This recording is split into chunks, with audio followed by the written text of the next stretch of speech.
Shalom saudara yang terkasih, kita akan lanjut pada bagian yang ke-6 dari spiritual formation achievement, pencapaian yang akan kita bisa dapatkan. Nah, kita akan melihat spiritual formation pathway yang selalu saya gambarkan seperti ini ya. Kita akan melihat semuanya satu persatu sampai selesai.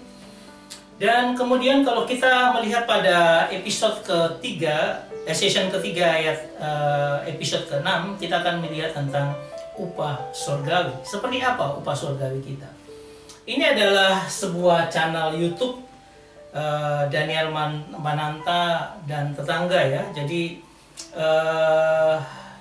dia membawa teman-temannya yang bisa diwawancarai, dan saat ini adalah Jonathan Christie yang diwawancarai.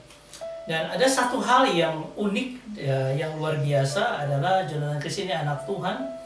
Dan ketika dia melatih dirinya untuk olahraga bulu tangkis dengan luar biasa, dia berlatih dengan sungguh-sungguh, dan akhirnya suatu waktu dia gagal, dia belum berhasil, sampai akhirnya dia juga berdoa, Tuhan, kalau sampai saya berhasil nanti, saya akan mempersembahkan sebagian daripada hasil itu untuk menolong orang-orang lain.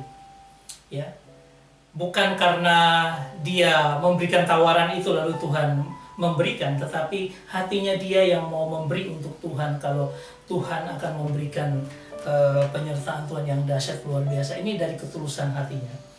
Dan akhirnya dia menjadi juara bulu tangkis yang luar biasa. Ya, dan itu dia mendapatkan hadiah yang cukup banyak, dan dia persembahkan hadiah-hadiah itu juga untuk orang lain, dia berikan, membagi kepada orang lain. Nah, ini sangat menarik. Kita bicara pertama adalah mengenai upah dari jeli lelah seseorang yang berjuang seperti itu. Jadi ada yang disebut dengan effort atau upah, reward, atau kita bicara juga tentang mahkota.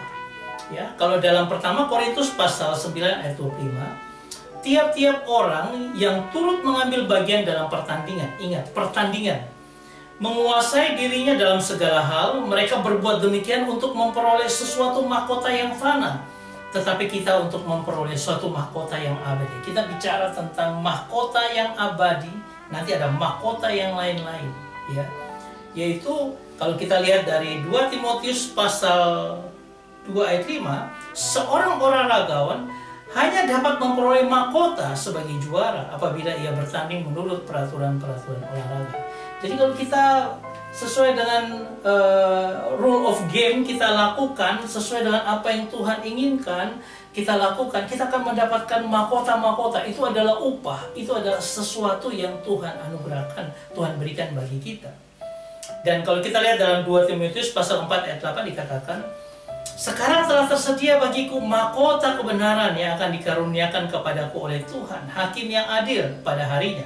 Tetapi bukan hanya kepadaku, melainkan juga kepada semua orang yang merindukan kedatangannya.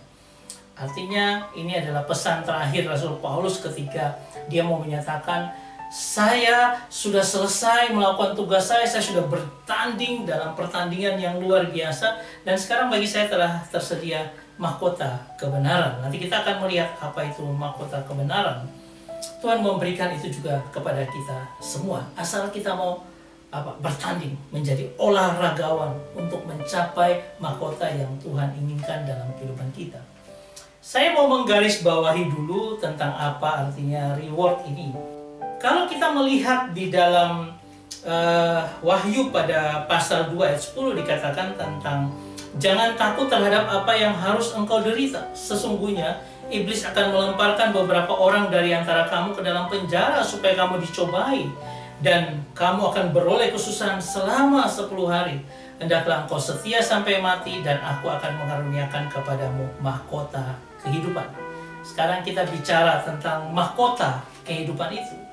Itu adalah apa yang Tuhan anugerahkan bagi setiap anak Tuhan yang terus-menerus setia sampai dengan mati, supaya kita dapat mahkota kehidupan.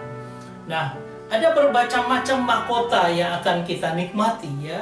Itu ada mahkota kehidupan, kemudian mahkota yang lain-lain juga, ada mahkota abadi, menang dalam memberitakan Injil, ada mahkota sukacita, mahkota kebenaran, mahkota kemuliaan, mahkota pemenang, mahkota kesetiaan, dan sebagainya. Ya, Nanti kita akan melihat itu pada session yang selanjutnya, di mana kita bicara tentang mahkota kehidupan, ada kita bicara tentang mahkota abadi, dan seterusnya. Dan saya berharap bahwa ketika kita melihat ini, kita boleh melihat bahwa ada sebuah pertandingan yang Tuhan wajibkan bagi kita, supaya kita berjuang untuk mendapatkan mahkota. Dengan persyaratan apa? Ya, kamu harus bisa melakukan bagaimana tahan uji, bagaimana kita kuat di dalam setiap pergumulan penderitaan, kita bagaimana setia sampai dengan mati dan sebagainya. Kita akan melihat pada video-video selanjutnya. Tuhan memberkati kita. Amin.